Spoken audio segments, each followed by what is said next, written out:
Now, we want to keep all of this bottom content together visually, even though the newsletter portion doesn't directly belong to the smaller article links. So we'll wrap all of this content in a div. Remember, we're working just before the end of the main tag, not after it.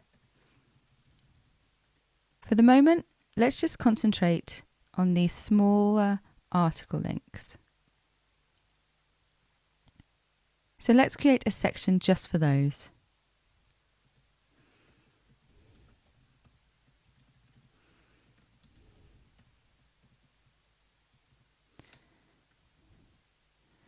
That section has its own header.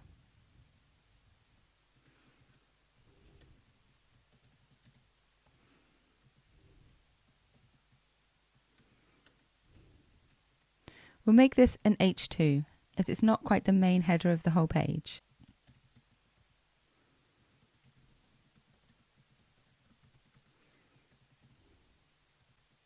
Now, before we carry on, let's take a closer look at the design, because there's something very interesting.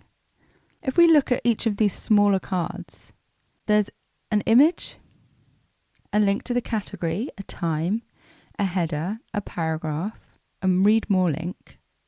This is all the same content that appears in the featured article at the top of the page.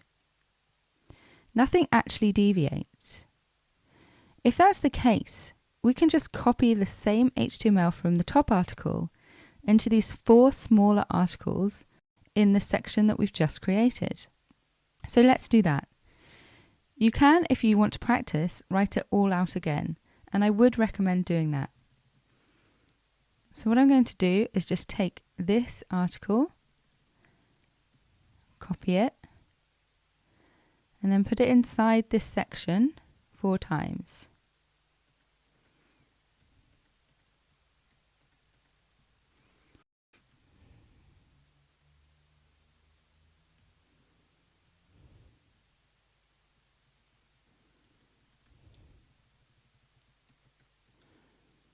The only thing that's really different content-wise are the images. So let's put the right images in the right articles.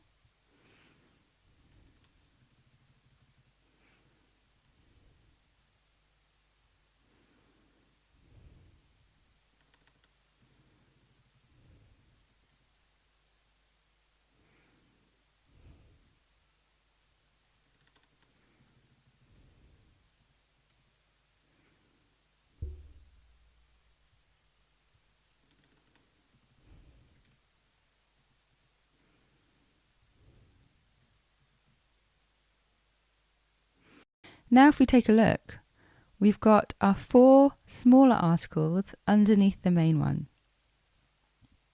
Another thing we should consider changing is the H2 in these smaller articles, as it probably holds less weight than the main article. So let's change that to an H3.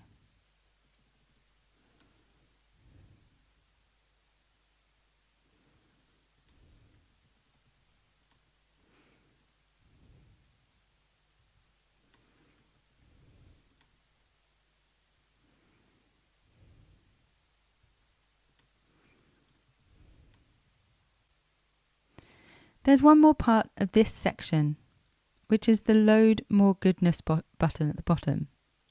We would assume that this would make more article cards appear below the ones that are there on the page. This would make this a button, not a link. It's not taking us anywhere. So let's create a button within our section.